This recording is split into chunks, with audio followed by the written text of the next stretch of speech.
Praise the Lord. आज के कार्यक्रम में आपका स्वागत है। आज जिस विषय को हम सीखेंगे उसका शीर्षक मैंने रखा है, प्रभु की दया स्मरण रखें। वो कितना दयालु है, हमें इस बात को स्मरण रखने की आवश्यकता है। जब मैं विलाप गीत की किताब को पढ़ रहा था, किताब का नाम ही इस बात को बतलाता है कि किस प्रकार ये जो गीत है वो शोक से भरा हुआ गीत है। ये इस्राएलियों द्वारा जब वे शोक करते हैं तब इस गीत का प्रयोग किया जाता है। और जब मैं इस पुस्तक को पढ़ रहा था, मैंने पाया कि इस्राएलियों की स्थिति बहुत ही खराब थी। इतनी खराब स्थिति में भी कुछ एक जगहों में इन वचनों में आशा की बातें दिखाई देती है और बहुत जगह वे शोक कर रहे, वे रो रहे हैं, अपने हालत को परमेश्वर के आगे रख रहे हैं। और वे इस प्रकार से भी कहते हैं कि अपने हृदय के भावों को जल के धारा के समान बहने दें, और वैसे बोल बोल कर अपने परमेश्वर के आगे दुख को प्रकट कर रहे हैं। लेकिन कहीं ना कहीं इस अध्याय में हमें आशा की बातें भी मिलती है। वे क्या स्मरण रखते हैं उसे हम पढ़ेंगे। विलाप गीत अध्याय 3 उसका 21 और 22 पद में आपके लिए पढ़ना चाहता हूं। वहां लिखा है, परंतु मैं यह स्मरण करता हूं, इसीलिए मुझे आशा है, हम मिट नहीं गए, या यहोवा की महाकरुणा का फल है, क्योंकि उसकी दया अमर है। वे बोलते हैं हम एक बात स्मरण करते हैं कि हम मिट नहीं गए, या यहोवा की महान करुणा का फल है और उसकी दया स्मरण है। इसलिए मैंने आपसे कहा कि हमें परमेश्वर की दया को स्मरण करने की आवश्यकता है। कई बार मैं और आप कठिन दुखों से होकर जाते हैं, कई बार हम रोगों से होकर गुजरते हैं, कई बार असफलताओं से होकर गुजरते हैं, कई बार हम किसी के अलग होने के एहसास से होकर गुजरते हैं, पारिवारिक क्लेश से और तरह तरह की बातों से होकर गुजरते हैं। लेकिन उस वक्त हमें यह याद रखने की आवश्यकता है कि हमारा परमेश्वर जीवित है, जो अपनी दया के अनुसार हमें संभालना जानता है। एक और वचन कहता है 31 और 32 पद में, क्योंकि प्रभु मन से सर्वदा उतारे नहीं रहता, चाहे वह दुख भी दे तो भी अपनी करुणा की बहुतायत के कारण वह दया भी करता है। अब इस्राएलियों की जो स्थिति है वो यहाँ पर बहुत खराब है। वो बेबीलोन के शासकों के अधीन आ गए हैं और वे बंदी बना लिए गए हैं। यरूशलेम का जो मंदिर है वो तहस नहस कर दिया गया है, सब कुछ ध्वस्त कर दिया गया है। जो नगर बहुत कभी खुशहाल हुआ करता था, वहां सब कुछ अब मातम मनाने के जैसा हो गया है। यहाँ पर विलाप गीत की किताब को जब हम पढ़ते हैं, वे करते हैं, वे तुलना करते हैं कि ये नगर कैसे लोगों से भरा पड़ा था, लेकिन अब सुनसान के समान हो गया है।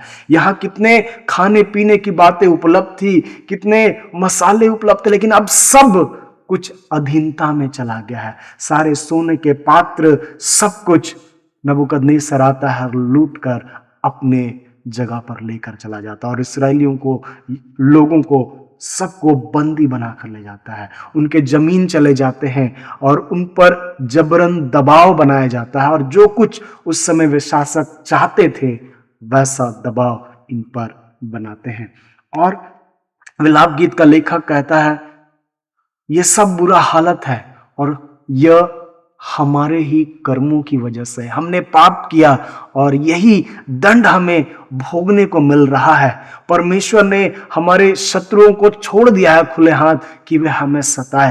वे महसूस भी कर रहे हैं कि परमेश्वर का न्याय उन पर आया है, और इसलिए ये विपत्तियां, वे जो शत्रु से घिरे हुए हैं, वे जो बंधुआई में हैं, वो इसलिए है क्योंकि उन्होंने पाप किया, उनके भविष्यवक्ताओं ने पाप किया, उनके याजकों ने पाप किया, उनके पूर्वजों ने पाप किया, और उनका भार इन सारे लोगों को भी उठाना पड़ रहा है।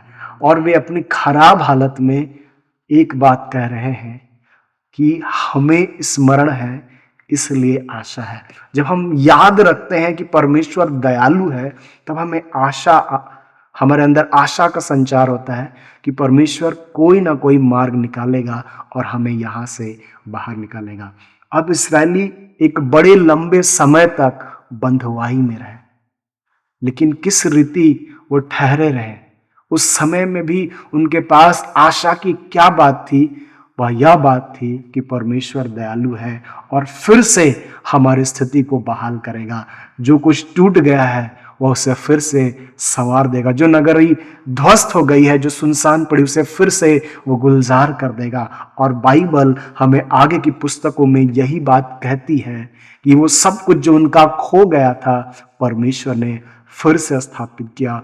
हमारा परमेश्वर पुनर्स्थापना करने वाला परमेश्वर है। लेकिन क्या होता अगर वे मान लेते कि अब कुछ भला नहीं हो सकता था, वे मान लेते कि हमारा अंत यही हो जाएगा और इससे बेहतर अब कुछ नहीं हो सकता, तो शायद उनकी स्थिति वैसे ही रह जाती। लेकिन वे कहते हैं हमें स्मरण है, प्रभु ने आज हमें दुख जरूर दिया है लेकिन आने वाला दिन सुखों को लेकर आएगा। और इसलिए प्रभु यीशु मसीह ने भी हमसे कहा कि तुम्हें इस पृथ्वी पर शोक होता है लेकिन तुम्हारा शोक आनंद में बदल जाएगा। वो क्यों बदलेगा? क्योंकि परमेश्वर दयालु है। संभव है कि आप जिस स्थिति में आज हैं वो आपके ही गुनाहों की वजह हो, आपके ही कुछ ऐसे गलत निर्णयों का वजह हो, लेकिन तब भी ये याद रखें परमेश्वर दयालु है और वो स्थितियों को बदलने में सक्षम परमेश्वर है। यरूशलेम मंदिर टूट गया था लेकिन फिर से मंदिर का पुनर्निर्माण होता है। जो बंधुआई में चले गए थे वे फिर से अपने देश लौट पाते हैं और वहां खुशहाल जीवन में जी पाते हैं। आज शायद आपकी स्थिति जैसी भी हो, लेकिन हमें इस बात को याद रखने की आवश्यकता है, प्रभु चाहे दुख दे तो भी अपनी करुणा के कारण हम पर, वह बहुत आयत के कारण दया भी करेगा। वो मन से सर्वदा उतारे नहीं रहेगा। हमें पता है कि वो दयालु है तो हम उसे पुकार सकते हैं। जब हमें पता है कि वो हम पर दया करेगा तो हम उसके लिए परमेश्वर से विनती करते हैं। विलाप गीत आखिरी अध्याय 5वें अध्याय यही बात को दर्शाता है। वे सब कुछ जान गए कि हमने पाप किया, हम पर दंड की बातें आई, लेकिन अंतिम अध्याय में वो पुकार रहे हैं, दया की मांग कर रहे, परमेश्वर फिर से दया कर, फिर से दया कर। और यही तो भजन संहिता का लेखक कहता है हमसे कि उसकी करुणा सदा की है। वो दयालु परमेश्वर, वो दया करेगा। वो दुख देने से प्रसन्न होने वाला परमेश्वर नहीं है। आज हम जिस भी स्थिति में है, चाहे हमारी स्थिति बहुत खराब है, पारिवारिक स्थिति में बहुत तोड़फोड़ है, शायद घर की परिस्थितियां और ज्यादा खराब है, हम आर्थिक रीति से जूझ रहे हैं, हम समस्याओं से जूझ रहे हैं, हम बीमारियों से जूझ रहे हैं, हम असफलताओं से जूझ रहे हैं, हम अकेलेपन से जूझ रहे हैं और अलग अलग तरह की बातें हमारे साथ घटित हो रही है। लेकिन याद रखें कि परमेश्वर दयालु है और यह स्थिति भी गुजर जाएगा। परमेश्वर फिर से नई बातों को बहाल करेगा और वो पुरानी चीजों को बदल डालेगा। वो पुनर्स्थापना करने वाला परमेश्वर है। वो लोग परमेश्वर से गुजारिश कर रहे हैं, हमें ज्यों का त्यों कर दीजिए, हम जैसे थे, हम यरूशलेम में जैसे थे, हमारी स्थिति फिर से वैसी कर दीजिए।